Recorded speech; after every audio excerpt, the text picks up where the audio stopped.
falar agora no teste 1RM, teste 1 repetição máxima. Vejam só, esse é um teste que exige um cuidado para a aplicação, porque ele tem uma rotina.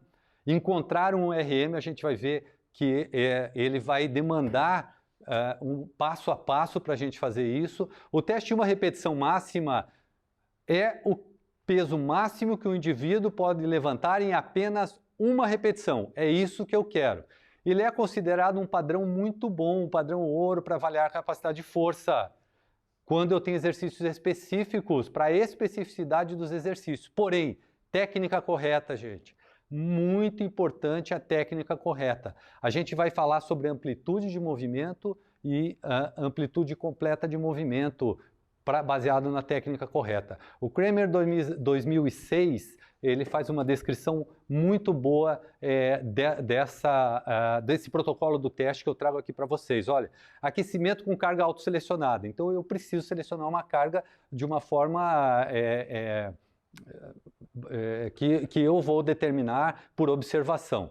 Essa carga, ela tem que ter, ela vai ser realizada, um aquecimento em que o sujeito consiga completar de 6 a 10 repetições. Quando o sujeito completa de 6 a 10 repetições, a gente estima que ele está em aproximadamente 50% de um RM.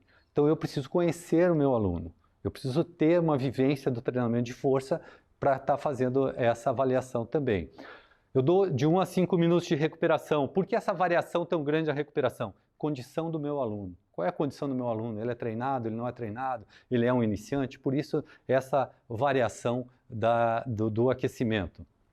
Baseado na carga do esforço anterior, que eu coloquei, que ele está fazendo teoricamente com 50%, eu vou acrescentar mais carga, pensando que ele deve fazer 3 repetições. E vejam só, eu saí de 50, passei para aproximadamente 80. O que eu estou fazendo? Eu estou caminhando para um RM. Olha lá, ó, saí de 50, passei agora para 80. Como que eu acho essa carga? Por sensibilidade de conhecimento do teu aluno. É uma carga prevista. Então vejam só, ela é uma carga prevista. 1 minuto de recuperação. Vamos ver o que acontece. Continuo selecionando a carga, aumento a carga, agora eu vou tentar um RM. O que acontece? A maioria dos estudos que utilizou teste de 1 repetição máxima encontrou que nesse momento do 80 para 100, para a parte superior do corpo, eu tenho em torno de 10% de incrementos de carga, variando de 5% a 10%. Para membros inferiores, os incrementos variam de 10% a 20%.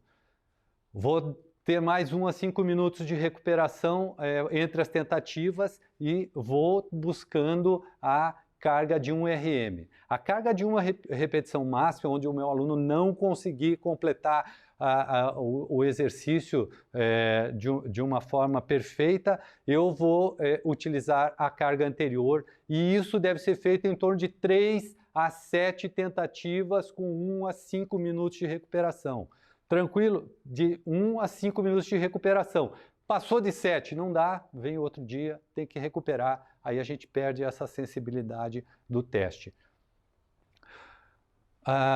Quando eu for realizar o teste 1RM com exercícios diferentes, recomenda-se que primeiro você use parte superior do corpo, ou seja, faça um exercício de membros superiores, faço o teste, acho a carga, passo para um de membros inferiores, possibilitando a recuperação do M-corpo superior no meu avaliado nesse intervalo. Porém, mesmo nessa mudança de exercícios entre as avaliações de 1RM, eu preciso ter de 3 a 5 minutos de intervalo.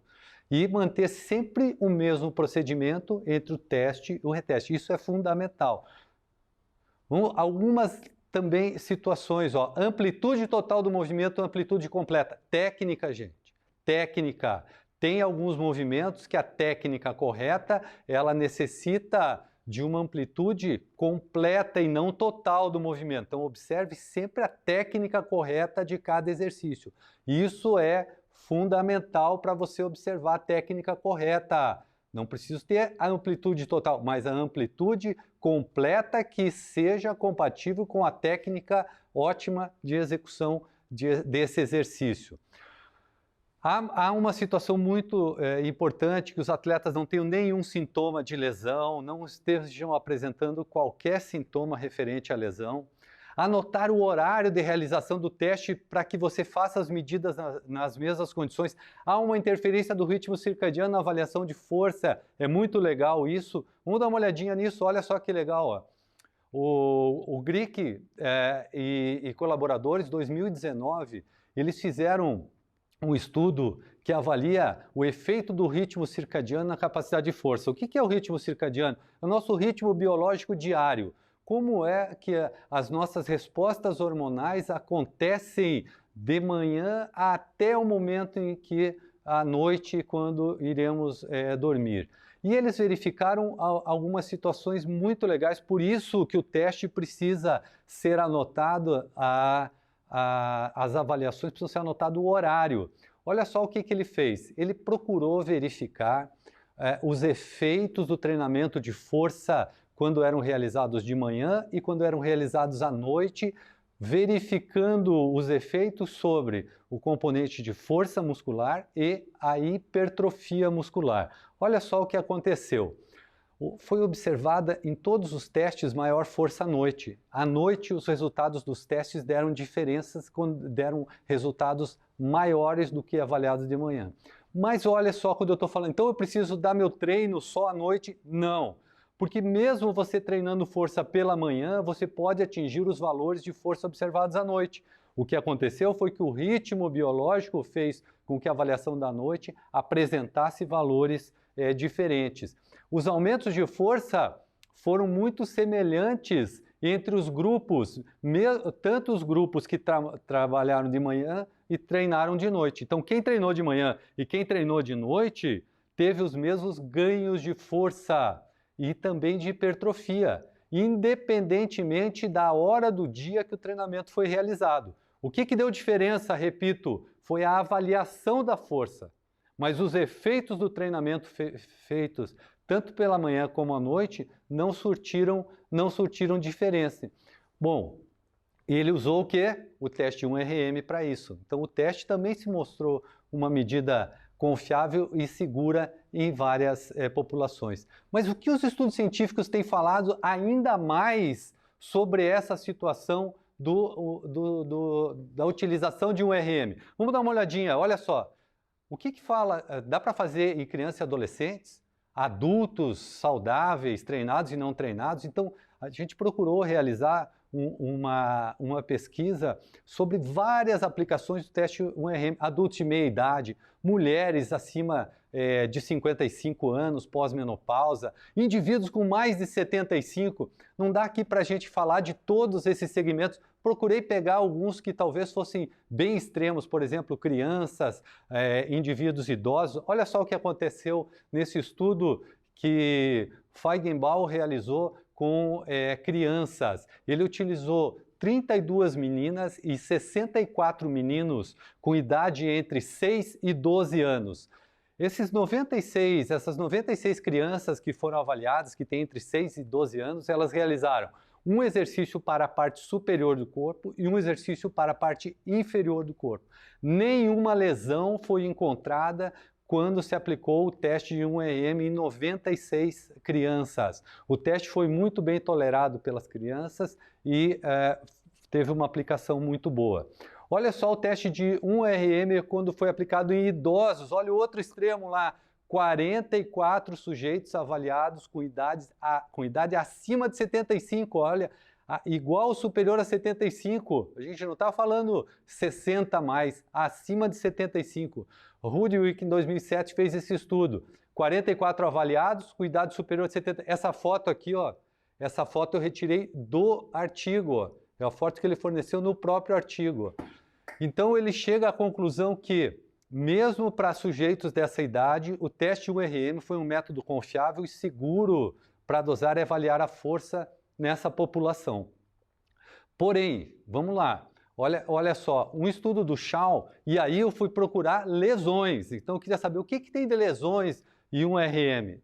O estudo do Shaw, ele usou 83 avaliados acima de 60 anos, ou seja, com uma média de 65,8 anos.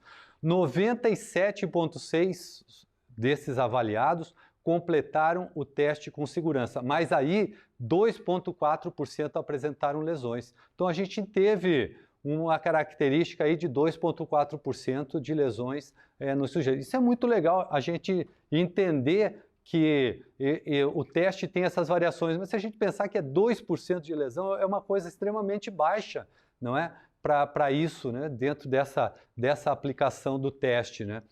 Aí procurei também artigos muito recentes, né? Qual é a confiabilidade do teste? O teste é confiável mesmo para medir força? Na Sports Medicine, agora 2020, artigo de julho, agora, ó, 2 meses atrás, julho, Sports Medicine 2020, avaliando o teste, a confiabilidade do teste de 1RM. Olha só o que eles chegaram às conclusões. Ó. O teste apresentou ótima confiabilidade entre o teste e reteste, um teste que pode ser usado, não depende da experiência de treinamento, quer dizer, usaram com iniciantes, não depende do número de sessões de familiarização para se realizar o teste não deu diferença entre homens e mulheres, entre sujeitos com idades diferentes, entre o tipo de exercício, se eu usei um supino, se eu usei um leg press, não deu diferença. Então, a aplicabilidade do teste, se vê 2020, é um teste que a gente não precisa de equipamento, precisa só cuidar muito da técnica que eu passei para vocês, né? A conclusão do autor, então, ele diz assim: pesquisadores e praticantes podem usar o teste como um teste muito confiável para avaliar a força muscular. 2020, lembrando esse estudo. Legal, né? Um teste recente aí.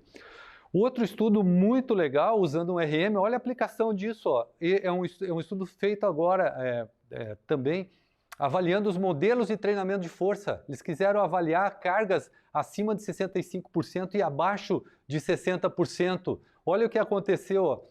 Quando estava avaliando os efeitos, o Schoenfeld fez esse estudo e avaliando qual era o efeito que acontecia se eu trabalhasse cargas menores ou cargas maiores no treinamento de força. Ele trabalhou com 251 avaliados não treinados, fez o teste de 1RM, a aplicação do teste aí, ó, novamente. Então ele é considerado um padrão muito bom para avaliar força, tanto é que a gente está vendo inúmeros estudos científicos usando ele como um balizamento dos efeitos do treinamento. Comparou os efeitos de treinamento de força com carga baixa, menos que 60%, e com carga elevada, acima de 65%.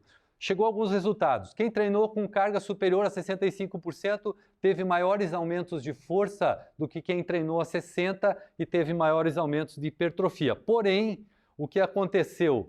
Os sujeitos que treinaram com carga baixa, com menos 60%, eles tiveram um aumento significativo de força. No pré-teste e no pós-teste, lá no período experimental, eles aumentaram a força também. Melhoraram a hipertrofia, aumentos na hipertrofia muscular. E aí, ele chega que tanto a carga baixa como a carga elevada, veja só, ele fala assim, olha, sabe o que é ideal? Isso no estudo, ele fala assim, ó, se você combinar as cargas baixas com as cargas elevadas, você pode maximizar ainda, você pode melhorar ainda mais os ganhos. Você pode ganhar tanto o que ganhou 60 e também o que ganhou 65 e ter melhores adaptações musculares para essa situação. Tranquilo? Então eu queria trazer um pouco porque essa situação do teste de 1RM é uma situação legal da gente ver, né? Porque tem limitações, tem utilização em crianças, tem situação que a gente está usando em idosos, mas ele foi usado. Olha só, como eu uso o teste de 1RM também para calcular um índice de força máxima relativa. Eu também uso o teste da mesma ideia lá da pressão manual, o teste de 1RM que divide pelo peso corporal. Né? Vamos pegar aqui, ó, por exemplo, uma mulher de 34 anos, fez um RM para 32, tem peso de 58. Então eu tenho uma força relativa ali, ó, 0,55. Tranquilo? É mais uma possibilidade que eu estou utilizando por unidade de peso corporal do nosso avaliado. Quando eu tenho tabelas de referência, essa é uma outra situação. Isso é uma tabela de referência para um RM no supino. Essa mulher com 0,55, lá para a faixa etária dela, olha só, faixa etária dela tem 30 a 39, com 0,55, qual é a classificação dela? Tem uma classificação boa. Isso é legal, a gente tem um referencial também de força para os nossos alunos. Está dentro da média, está acima, está muito bom.